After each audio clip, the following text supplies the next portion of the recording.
다들 행복한 하루를 보내고 계신가요? 사연을 보내려고 하니 어떻게 물꼬를 터야 할지 감이 잘 안 잡히네요. 안녕하세요. 저는 얼마 전에 한국에 들어온 40대 여자입니다. 어떤 이야기를 할지 참 궁금하시죠?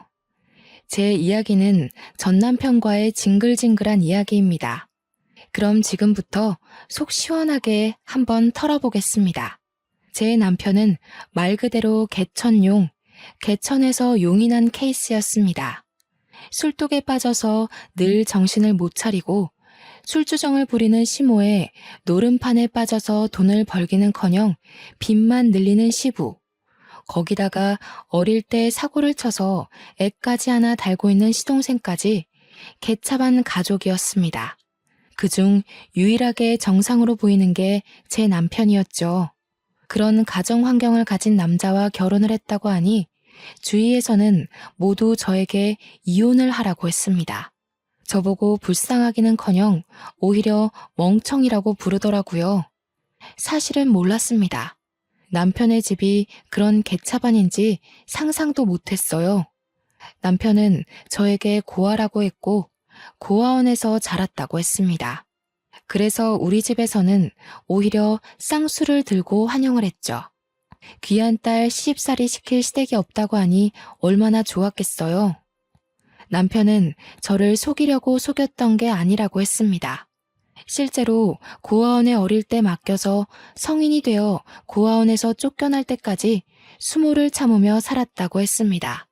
공부를 제대로 시켜주지 않아서 혼자 친구들이 버린 문제집을 주워다가 지우개로 박박 지워가며 공부를 했다고 했어요. 그래서 제 남편은 변호사가 되었고 저보다 저희 아버지를 먼저 알게 되었습니다. 저희 아버지는 국내에서 내노라 하는 불굴의 탑 10대 변호사 사무실 안에 들어가는 법무법인의 대표였습니다. 아버지께서는 판사로 임용이 되어 법원에 오래 자리를 잡고 계시다가 판사직을 내려놓고 변호사가 되셨죠. 운 좋게 굵직한 사건들을 맡아 해결을 하신 이후 사무실은 점점 커졌고 지금은 모든 분야에서 탑이라고 일컫는 법무법인을 운영하십니다. 아버지께서는 정치계 쪽에도 기업인들 사이에서도 인기가 많은 변호사였습니다. 그런 아버지의 눈에 제 남편이 어떻게 눈에 들어왔는지 궁금하시죠? 우리 남편은 아주 뚝심 있는 국선 변호사였습니다.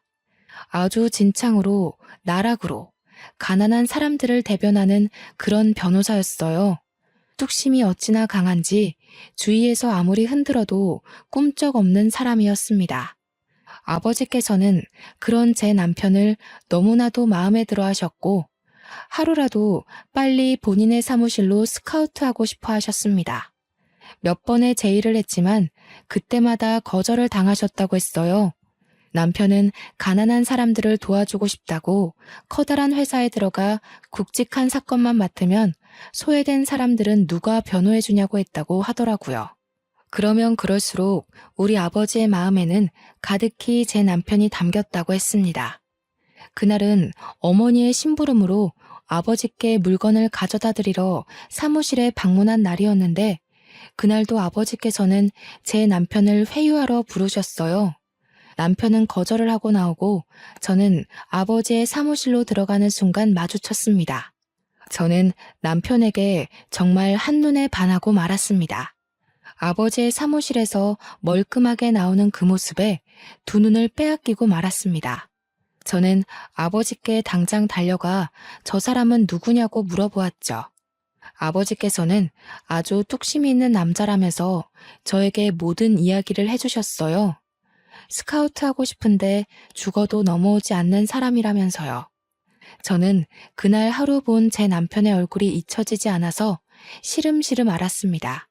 이게 바로 상사병이라는 걸까요? 정말 딱 한 번만 더 봤으면 좋겠다 하는 생각이 머릿속에서 지워지지 않았습니다. 결국 전 용기를 내었어요. 수소문을 해서 남편이 일하는 국선 변호사 사무실을 찾아갔습니다. 무슨 일로 오셨습니까? 저에게 묻는 남편에게 저는 그저 아무 말도 하지 못했습니다.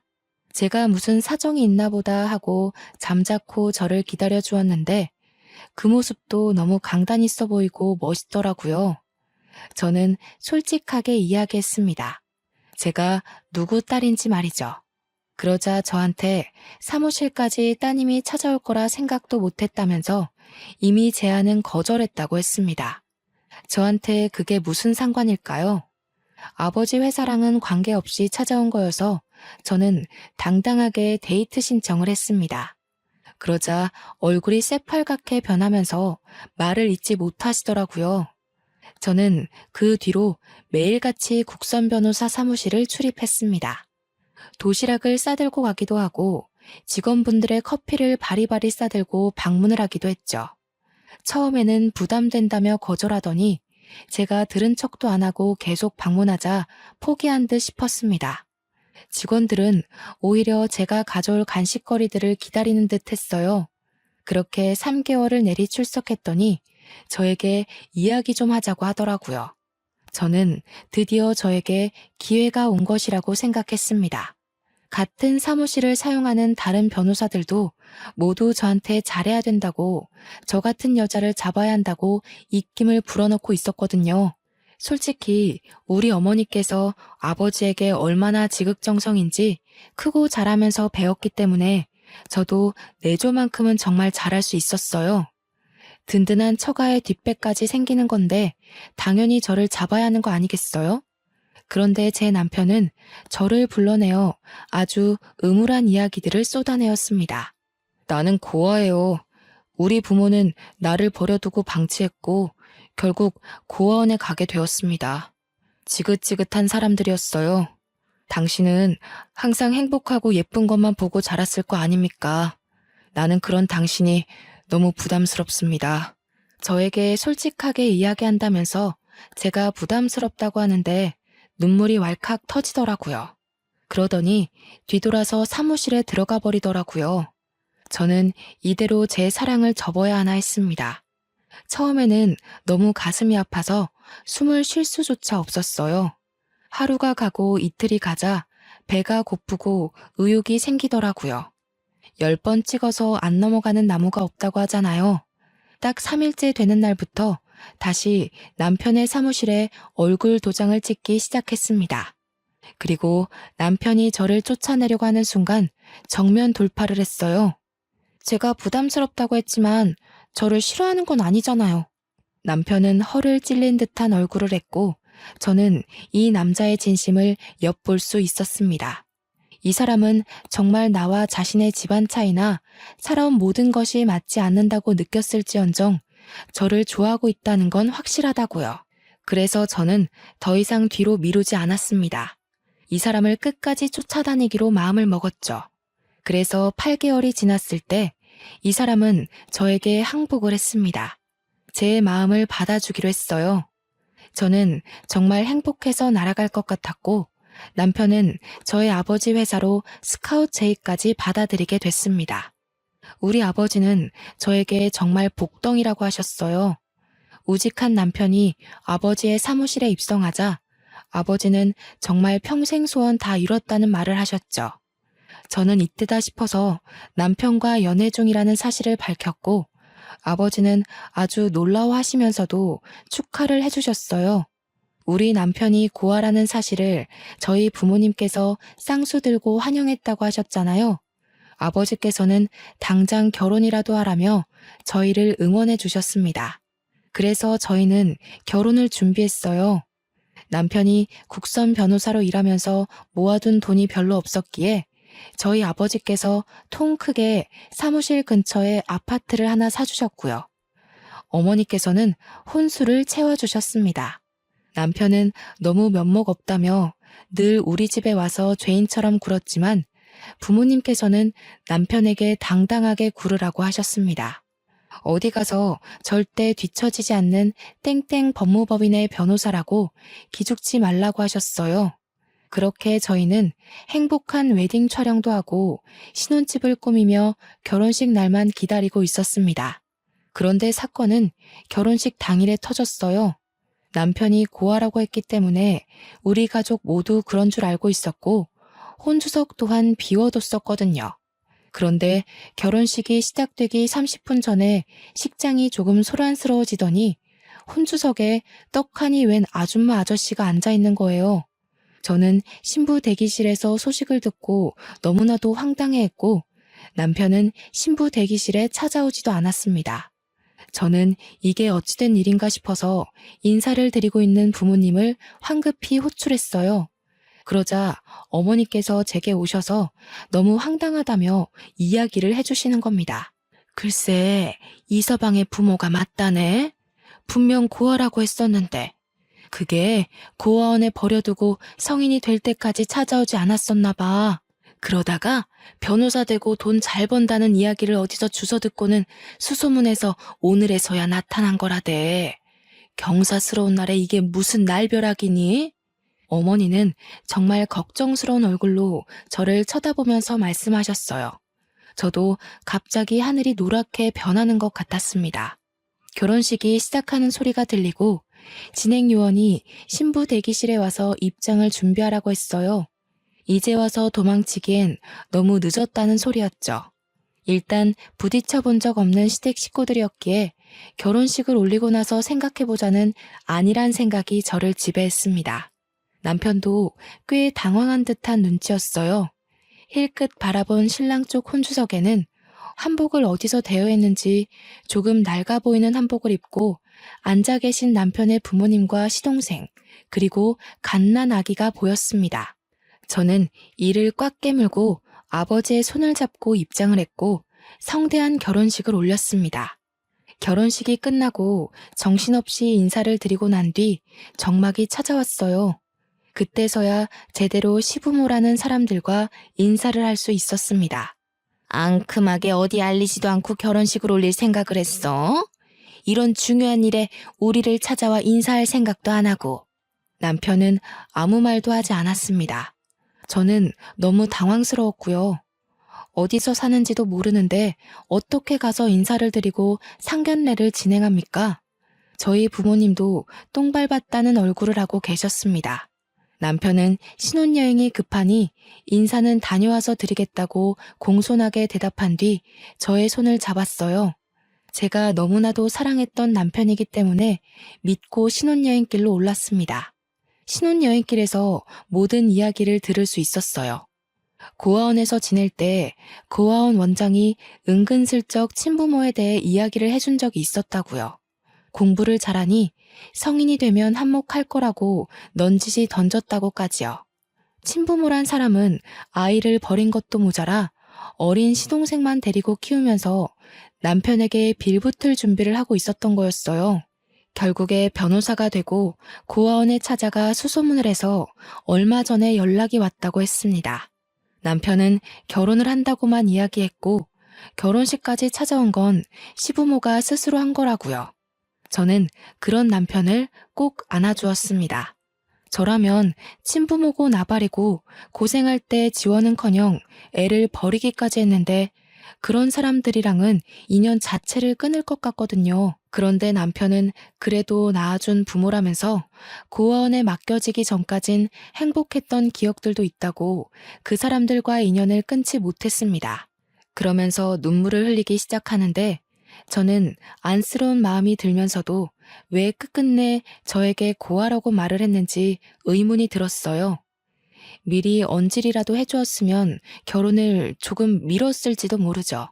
아니면 제가 시부모를 찾아가서 이야기를 듣고 오해를 풀 시간이 충분했을지도 모르고요. 상견례 한 번 한 적 없는 시부모라는 사람이 결혼식 당일에서야 갑자기 나타나 행색만 겨우 맞추고 혼주석에 앉아 있었다고 생각해보세요. 미리 알았으면 한복이라도 제대로 해드렸을 텐데 우리 부모님이랑 얼마나 비교가 되었겠습니까? 소매가 다 낡아 빠진 한복에 누렇게 변해버린 와이셔츠에 어디서 빌렸는지 기장도 맞지 않은 정장을 입고 나타난 시부모. 우리 부모님 손님들이 얼마나 대단하신 분들인데 그걸 보고 다들 아무 소리 안 하고 넘어갈 수 있겠어요. 다들 우리 집에 대해 욕을 하느라 바빴겠죠. 부모님도 정말 당황하셨을 거예요.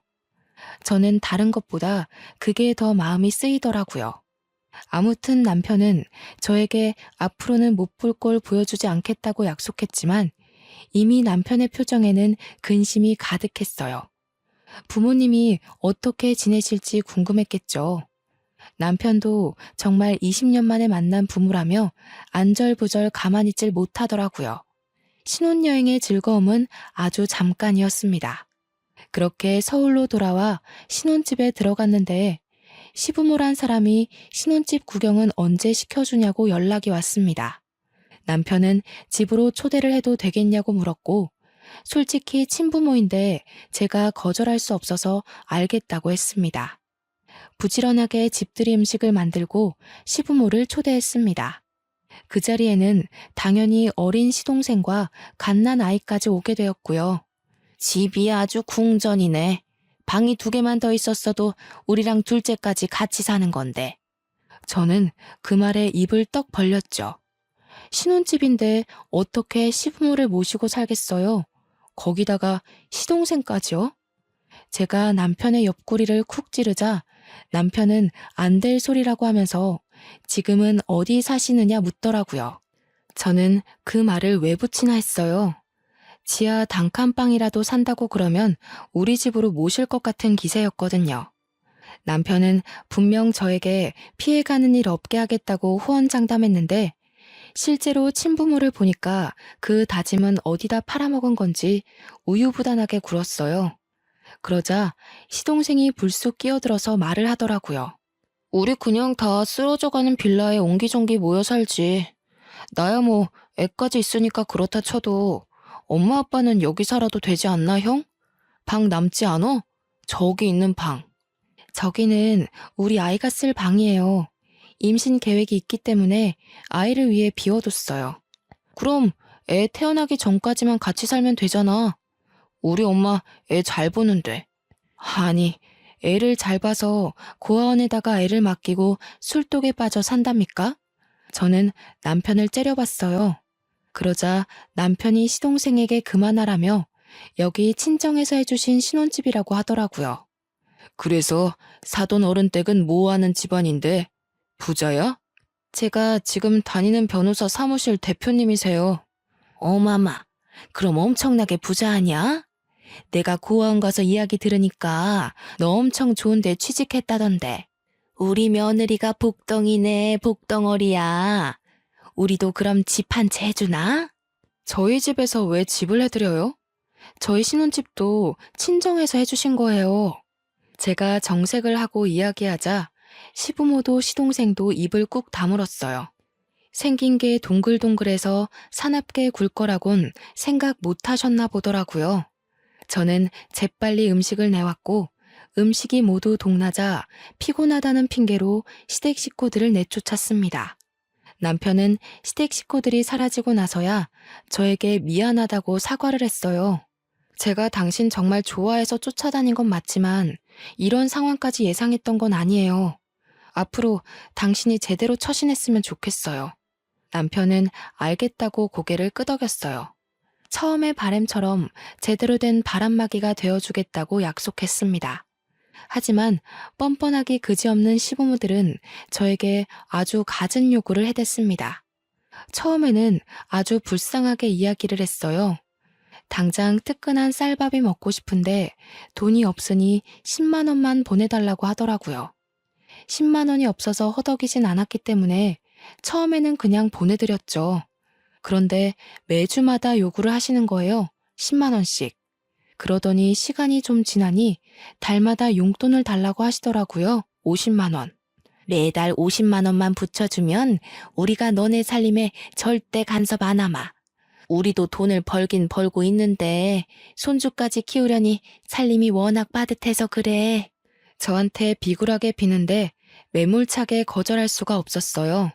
그래서 매달 50만 원씩 남편이 주는 생활비에서 뚝 잘라 보내주기 시작했습니다. 한동안은 잠잠하던 시댁 식구들은 3개월쯤 지나자 본색을 드러냈어요. 지금 살고 있는 빌라가 너무 낡아서 난방도 제대로 안 되고 비도 샌다면서요. 저에게 집 수리를 좀 해줄 순 없냐고 하는 거예요. 저는 그 낡은 빌라를 고쳐봐야 얼마나 들겠나 싶어서 알겠다고 했어요. 뭐 예단비 대신 드린다고 생각하면 되겠지 하고 생각했어요. 그런데 글쎄 인테리어만 한 게 아니라 가전제품도 싹 바꿨더라고요. 뻔뻔하게 저에게 4천만 원을 달라고 하는데 비가 들이치는 부분 메우고 벽지만 발랐다면서 4천만 원이 말이 되느냐고 되물었죠. 그랬더니 너무 당당하게 말을 하시는 거예요. 아니, 벽지를 싹 발라놓으니까 우리 낡은 가구들이 눈에 거슬리잖아. 부자 며느리 좋다는 게 뭐니? 이럴 때 딱 돈 쓰는 거지. 제가 아직도 친정에서 용돈 받아다 쓰는 줄 아셔요? 이거 다 그이 지갑에서 나오는 거예요. 그이 용돈 줄여서 할부로 갚아야 하니까 그런 줄 아세요. 얘야, 얘야 하고 애타게 저를 부르는 소리가 들렸지만 무시하고 전화를 끊었습니다. 제가 친정에 말해서 4천만 원 빌리는 거야 어렵지 않죠. 꾸준히 제가 모아왔던 돈들도 있고 그거야 어려운 거 아니지만 그래도 저한테 당당하게 요구하는 꼴이 마음에 들지 않았어요. 제 남편에게 문제집 한 건 사줘본 적 없는 사람들이 무슨 염치로 집을 저렇게 다 뜯어 고치는지. 그러나 시부모만 뻔뻔한 게 아니었습니다. 이제 갓 군대에서 전역한 시동생은 더욱 파렴치한 놈이었죠. 시동생에게 어린 아이가 있다고 했잖아요. 군대에서 휴가 나왔을 때 여자친구를 임신시켰는데 여자친구가 애만 덜렁 시댁에 두고 사라졌다고 하더라고요. 아직 앞날이 창창한 20살이라 아이를 키울 자신이 없다고 애만 두고 떠났다고요. 고아원에 버리겠다고 난리를 친 시부모를 시동생이 설득했대요. 그 이야기만 듣고 제정신이 박힌 사람이구나 싶었는데 아니더라고요. 군대 제대하고 나서부터 애는 뒷전이고 맨날 PC방에서 담배 피고 술집 가서 술 먹고 노느라 바빴대요. 그래서 애가 아빠를 보고도 낯설어 한다고 하더라고요. 그런 시동생이 저한테 애를 데리고 다니는데 불편해서 그런다며 차를 사달라고 하더라고요. 그걸 왜 저한테 말하는지 이해가 되지 않아서 남편이랑 상의해보라고 했죠. 우리 형 아시잖아요. 고아원에서 힘들게 산 거. 그런데 어떻게 형한테 차까지 사달라고 해요? 그럼 얼굴 3번도 안 본 형수한테 차 사달라고 하는 건 되고요. 스스로 일해서 돈 벌어 사세요. 이야기 들어보니까 맨날 집에서 게임하고 술 먹는다고 하던데 애를 위해서 사는 게 맞아요?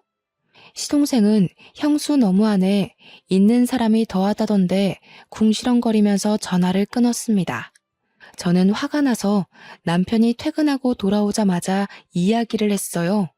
당신의 가족들이 나한테 자꾸 이것저것 요구하는 거 알고 있냐고 이야기를 하니 전혀 몰랐다고 하더라고요. 그러면서 저한테 용돈을 드리고 있는데 그걸로 부족한가? 하는 거예요. 제가 매달 50만 원씩 드리는 거 그거 남편한테 말한 적이 없었거든요. 놀래서 남편에게 50만 원 드리는 거 알고 있었냐고 하니까 뭔 소리냐고 되묻더라고요. 아니, 50만 원은 또 무슨 말이야?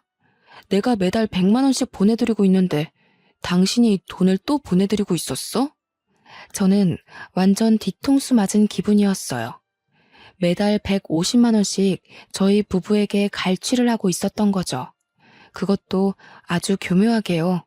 그러면서 인테리어 해달라, 가전 바꾼다, 돈 뜯어가고 차까지 사달라고 했던 거예요. 저는 남편을 쥐잡듯이 잡았습니다. 얼마나 우습게 보였길래 이런 식으로 가족이라는 사람들이 뒤통수를 치냐고요. 그러자 남편이 저한테 버럭 화를 내더라고요. 아무리 그래도 자기 가족을 너무 우습게 보는 거 아니냐면서 저는 너무 어이가 없었습니다. 지금 사기 결혼 당한 기분을 맞게 하는 게 누군데 나한테 화를 내는지 속된 말로 남편까지 다 짜고 친 거 아닌가 하는 생각까지 들었어요. 그렇게 며칠 동안을 남편과 냉전 상태로 지냈습니다. 솔직히 저도 먼저 화해하고 싶은 생각이 전혀 들지 않았고 남편도 계속 고집을 부리고 있었습니다. 저에게 자기 가족을 사기꾼 취급한 걸 사과하라고 하더군요. 저는 끝까지 하지 않았어요. 고아원에 갖다 버린 부모 뭐가 그리 불쌍하고 안타까워서 저러는지 이해가 가질 않았습니다. 그 뒤로 남편과는 깊은 대화를 잘 하지 않게 되었어요. 남편은 무슨 일이 그리 바쁜지 아버지 회사 일을 혼자 도맡아서 하는지 야근하기 일쑤였고요. 하루 종일 저는 답답함과 싸워야만 했습니다. 오죽하면 정말 이혼까지 생각을 했을까요? 하지만 남편이 열심히 일할수록 우리 아버지의 사위 칭찬은 입이 마를 날이 없었습니다. 어딜 가나 자랑을 하고 다니시더라고요. 딸이 개차반 시댁에 시달리는 건 전혀 모르시고요. 하지만 아버지 어머니를 속상하게 하고 싶지 않아서 꾹 참았습니다. 어차피 제가 확 쏘아대면 별다른 요구를 하지 못하고 전화를 끊으셨거든요. 남편이 일에 중독된 지 몇 개월이 지나고 시동생에게 급하게 전화가 왔어요. 문제가 생겨서 아이를 두고 밖에 나가야 하는데 시부모도 집에 없다고 애 좀 봐줄 수 있냐고 묻더라고요. 이미 아이는 18개월 정도 된 상태였기 때문에 이유식도 따로 필요 없다. 밥이랑 김만 줘도 된다고 했어요. 급하다는데 오죽 맡길 사람이 없으면 저한테 이런 부탁을 할까 싶어서 알겠다고 했습니다. 시동생은 저희 집으로 찾아와서 아이를 맡기고 최대한 빨리 오겠다면서 사라졌어요. 저는 졸지에 난생 처음 애를 보게 되었습니다. 남자아이였는데 생각보다 너무 활발하더라고요. 정말 세상의 모든 어머니들, 할머니들, 그리고 보육교사들을 진심으로 존경하게 되었습니다. 고작 18개월인데 어찌나 빨빨거리면서 온 집안을 구석구석 뛰어다니던지 거기다가 체력이 엄청 좋은지 지치지를 않더라고요. 하루 종일 숨바꼭질에 술래잡기에 말도 제대로 못하는 아기와 뛰어놀았더니 진이 다 빠지더라고요. 남편은 밤 9시가 돼서야 퇴근을 했고 그때까지도 시동생이 나타나지 않아서 저는 거실에서 아이와 함께 잠이 들었습니다. 아무래도 하루 종일 뛰어논 탓인지 애는 뒤척이는 기색 없이 잠들었어요. 밤 11시가 넘어서야 시동생이 헐레벌떡 집으로 찾아왔고 잠든 아이를 보내주었습니다. 저한테 연신 감사하다고 인사를 하는 시동생의 입에서 약하게 술 냄새가 느껴졌어요. 저는 어디를 다녀왔는지 궁금하진 않았지만 좀 찝찝하더라고요. 도련님 술 드셨어요? 애 안고 집까지 잘 가실 수 있어요? 설마 뭐 애 떨구겠습니까? 제가 차가 있었으면 안전하게 데리고 갔을 텐데. 술 드셨으면서 무슨 운전이에요. 조심히 가세요. 그러자 남편이 조용히 옷을 입더니 데려다 주겠다고 하더라고요. 참나, 지 가족 생각은 아주 끊임없이 하는 것 같았습니다. 저는 별다른 이야기하지 않고 방으로 들어왔어요. 대충 40분쯤 지나니 남편이 다시 집으로 돌아오더라고요. 그러더니 저한테 시댁에 경차라도 한 대 사줘야 할까 하는 겁니다. 저는 펄쩍 뛰었어요. 지금 고정적으로 나가는 돈이 얼만데 경차까지 사주냐고 하니까 조카가 아기라서 차가 있어야 할 것 같다는 거예요. 저는 방금도 술 먹고 들어온 시동생에게 운전대를 내어줄 수 있냐고 다 같이 죽는 거 아니냐고 했습니다. 그러자 남편이 또 무슨 말을 그렇게 하냐고 저한테 화를 버럭 냈어요. 제가 알던 남편이 아닌 것 같았습니다. 우직하고 강인하고 누구보다 남을 배려하며 살았던 남편이었는데 약한 사람들을 위한 변호사가 될 거라고 했었는데 말이죠. 결국 남편은 중고차로 소형 세단을 시댁에 사주었어요. 경차를 사주겠다고 하더니 소형 세단을 사준 거 보고 저는 혀를 끌끌 찼습니다. 그렇게 차까지 사주고 나니 남편이 분명 용돈 남는 거 하나 없어야 하는데 이 남자 자꾸 어디서 돈을 쓰더라고요. 시댁에 소고기를 보내고 조카를 준답시고 몇십만 원짜리 장난감을 사주고 저는 아버지에게 슬쩍 남편의 연봉이 올랐냐고 물어봤는데 그건 아니라고 했어요. 원래도 잘 벌긴 했지만 그래도 저희가 매달 청약도 들고 적금도 있고 고정 생활비에 지출비도 있고 시댁에 150만 원씩 용돈도 드리고 하다 보니 남편이 유동적으로 쓸 수 있는 현금이 부족하긴 해야 하는데 이상하게 화수분처럼 돈을 꺼내더라고요. 슬슬 찜찜해지기 시작했죠. 그렇게 또 2달이 흐르고 시동생은 간간히 저희 집에 아이를 맡겼어요. 조카가 절 좋아한다는 말도 안 되는 이야기를 들이밀면서 애를 맡기더라고요. 처음에는 한두 번이니까 알겠다고 좋은 마음으로 아이를 봐주었는데 이게 시도 때도 없이 그러니까 저도 싫더라고요. 주말에 남편이랑 데이트라도 할라 치면 조카를 데려오질 않나. 평일에도 불쑥 찾아와서 1시간만 맡아주세요, 2시간만 맡아주세요 하는데 제가 무슨 보모라도 된 기분이었습니다. 그래서 하루는 집에 없는 척을 했어요. 배를 여러 번 누르고 문도 쾅쾅 두들기다가 집에 진짜 없나? 하면서 조용해지더라고요. 엘리베이터가 열렸다 닫히는 소리도 들려서 시동생이 갔나 싶어서 인터폰을 켜보니까 없더라고요. 그래서 잘됐다, 집에서 늘어지게 영화나 봐야지 하고 있는데 갑자기 조카의 울음소리가 들리는 거예요. 놀래서 현관문을 벌컥 열었습니다. 그러자 시동생은 어디로 사라지고 없고 현관문 앞에 조카만 덜렁 있었어요. 아직 2돌도 안 된 아기를 두고 사라진 거예요. 저는 놀래서 시동생에게 전화를 하려고 휴대폰을 열었는데 문자가 하나 와 있더라고요. 형수, 어디 갔어요? 문 앞에 애 두고 저 일 좀 보고 올게요. 집에 얼른 들어가서 애 좀 챙기세요. 저는 정말 너무너무 빡쳤습니다. 그래서 바로 아이를 데리고 집에 들어와 시동생에게 전화를 걸었습니다. 전화를 당연히 받지 않더라고요. 그 뒤로도 3번을 더 걸었는데 받지 않았어요. 결국 남편이 먼저 퇴근해서 돌아왔고 아이와 함께 저녁을 먹고 씻긴 뒤 남편에게 문자를 보여주었습니다. 남편은 문자를 보더니 놀래서 눈이 땡그레지더라고요. 그 순간 시동생이 현관문 벨을 누르더라고요. 남편이 문을 열어주었고 제가 바로 시동생의 뺨을 때렸습니다. 남편도 시동생도 무척 놀란 얼굴이었어요. 도련님, 아무리 상식이 없다고 해도 제정신이에요? 문자만 하나 덜렁 보내놓고 애를 문 앞에 두고 사라지면 어떡해요? 이 어린애가 계단이라도 굴렀으면 어쩔 뻔했어요. 아빠라는 사람이 이렇게 무책임해도 돼요? 제가 막 소리를 지르자 남편이 그제서야 시동생을 혼내기 시작했어요. 그러자 시동생이 입을 꾹 다물고 자고 있는 아이를 들쳐업고 가더라고요. 남편이 따라 나서는 걸 보면 집까지 데려다 주는 것 같았습니다. 저는 열을 식히느랴 샤워를 하고 나왔더니 남편이 와 있더라고요. 제가 뺨 때린 게 너무했냐고 물어보니 아니라고 잘했다고 하면서도 뭔가 할 말이 있어 보였어요. 할 말이 있으면 지금 하라고 했더니 저한테 조카 이야기를 하더라고요. 동생이 너무 어리기도 하고 조카는 엄마의 손길이 필요한 것 같아서 말이야. 내가 부모님이랑 이야기를 해봤는데 조카를 우리가 입양해서 키우는 게 어떨까? 저는 남편에게 바로 손에 집히는 휴지를 던졌습니다. 우리한테 애가 있는 것도 아닌데 어떻게 그런 말을 할 수 있어? 남의 자식을 내 자식처럼 키우라고? 그게 말이나 되는 소리야? 언제는 고아라며, 가족 없다며. 남편은 저에게 진정하라고 오늘은 따로 자자고 하면서 거실로 나갔습니다.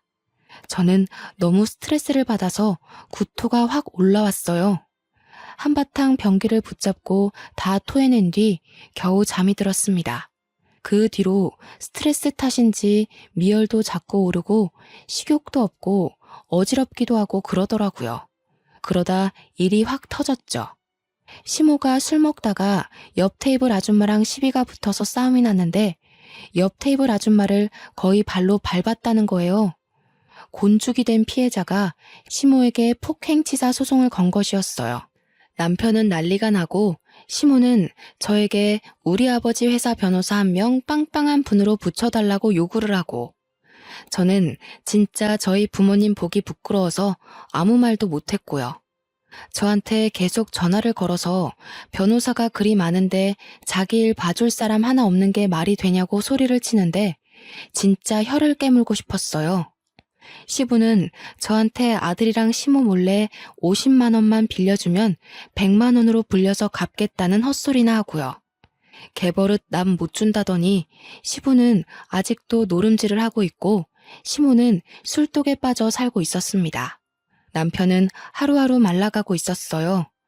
안쓰러워서 보듬어주고 싶다가도 지 가족 챙기는데 힘쓰는 걸 보면 정내미가 뚝 떨어졌습니다. 그러다가 문득 알게 되었습니다. 제가 생리를 하고 있지 않다는 사실을요. 저는 바로 약국에 가서 임신 테스트기를 했고 선명한 두 줄을 확인했습니다. 이걸 경사라고 해야 할지 악재라고 해야 할지 너무나도 두려웠어요. 남편에게 점점 신뢰를 잃어가는 와중에 덜컥 임신이라뇨.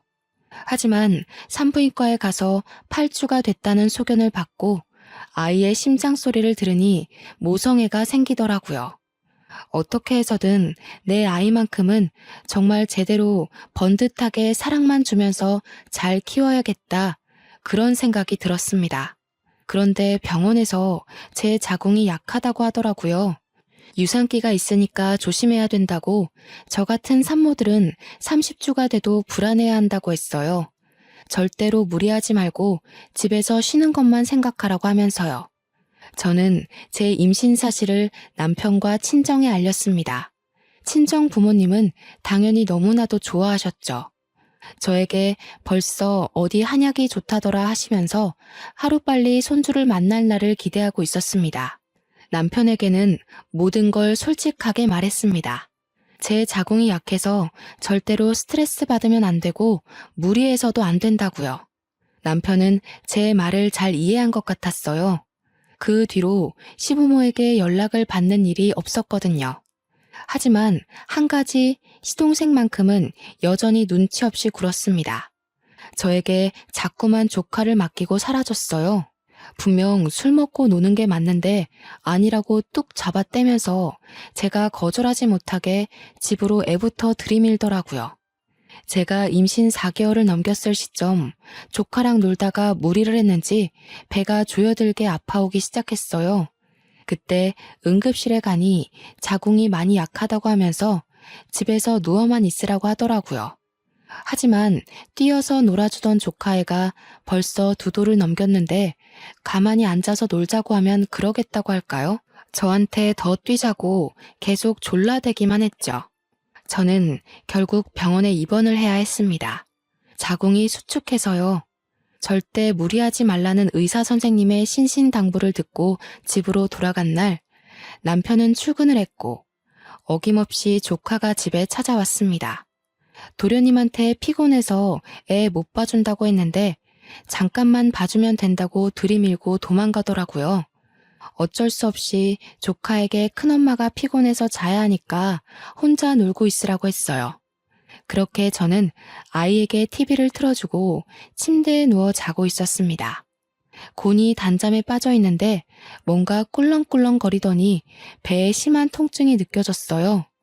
정말 악 소리를 외치면서 잠에서 깼다가 그대로 기절을 하고 말았습니다. 그렇게 몇 시간을 기절했는지 모르겠어요. 눈을 떠보니 병원 응급실이었고 남편은 사색이 되어 저를 보고 있었습니다. 순간 저는 느낌으로 알았어요. 제 아이가 유산이 되었다는 것을요. 조카가 제가 잠든 사이 제 배 위로 점프를 했고 그 충격으로 인해 아이가 유산이 된 것이었습니다. 침대에 기절해서 하혈하고 있던 걸 남편이 퇴근하고 나서야 발견을 해 응급실에 실려왔고 응급수술을 받았으나 더 이상 임신이 어렵다는 판정을 받았어요. 저는 그 이야기를 들으면서 또다시 기절을 할 것만 같았습니다. 충격에 하염없이 눈물만 흘렸고 제 옆을 지킨 부모님과 남편도 눈물만 흘리고 있었어요. 그런데 그때 시동생이 박수를 짝 치는 거예요. 형수, 더 이상 임신도 어렵다는데 조카를 입양해서 키우는 게 낫지 않겠어요? 나야 애 없는 게 편하고 형수는 애 키우고 싶잖아. 엄한 애 입양하는 것보다야 핏줄 입양해서 키우는 게 낫지. 이 미친놈이 뭐라고 하는 거야 지금? 지금 내가 누구 때문에 아이도 잃고 이렇게 됐는데. 당신 흥분했어. 시동생한테 미친놈이라니. 뭐가 어쩌고 어째? 멍청한 놈이 미친 소리 하니까 미친놈이라고 하지. 내가 아주 사람을 잘못 봐도 단단히 잘못 봤구만. 지금 이 와중에 자네를 버린 가족들 편을 드는 겐가? 내 딸이 아니라 내 눈앞에서 당장 저 미친놈 데리고 썩 꺼지게. 남편은 그게 아니라며 아버지께 변명을 했지만 아버지는 듣지 않으셨어요. 꼴도 보기 싫으니까 당장 꺼지라고 소리를 치셨고 저도 지지 않고 나가라고 소리를 질렀습니다. 저는 남편과 시동생이 나가자 아버지께 당장 이혼하겠다고 말씀을 드렸어요.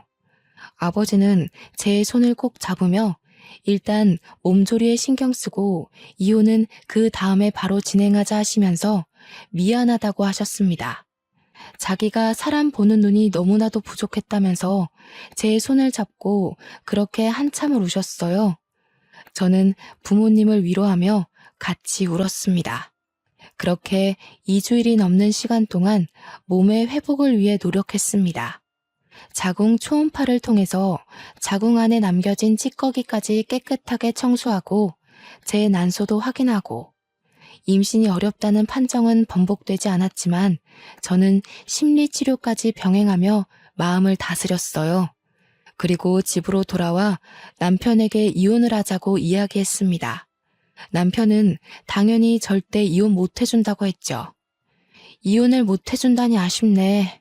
그럼 소송으로 진행할게. 이 집은 부동산에 내놨으니까 하루라도 빨리 짐 빼는 게 좋을 거야. 명의가 내 건 거 알고 있지? 당신이 재산에 기여한 부분이 어느 부분인지 모르겠지만 그건 판결 나오는 대로 처리해 줄게. 남편은 제 손을 잡고 다시 생각해 보라고 했지만 저는 뿌리쳤습니다. 2번 생각할 겨를이 없는 확신에 찬 이혼 소송이었어요. 아버지는 바로 사무실 최고의 변호인단을 꾸려 제 소송을 준비해 주셨습니다. 그런데 일이 생각보다 아주 쉽게 풀렸어요. 남편이 월급이 오른 것도 아닌데 시댁에 돈을 쏟아부었었잖아요.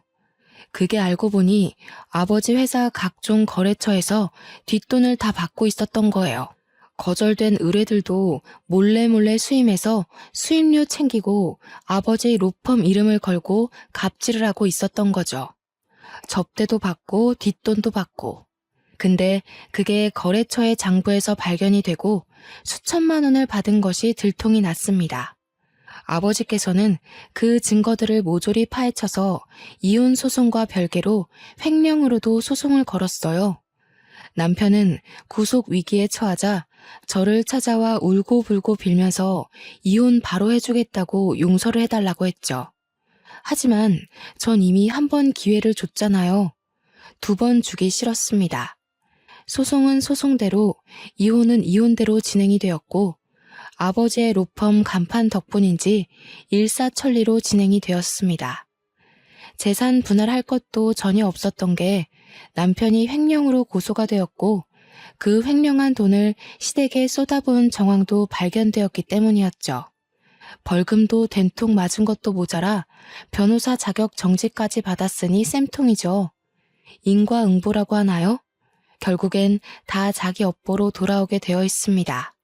자기들이 버린 첫째 아들은 결국 또 처가댁에서 버려졌고요. 변호사라는 타이틀에 들러붙었으나 지금은 자격정지 먹고 손가락만 쭉쭉 빨고 있고요.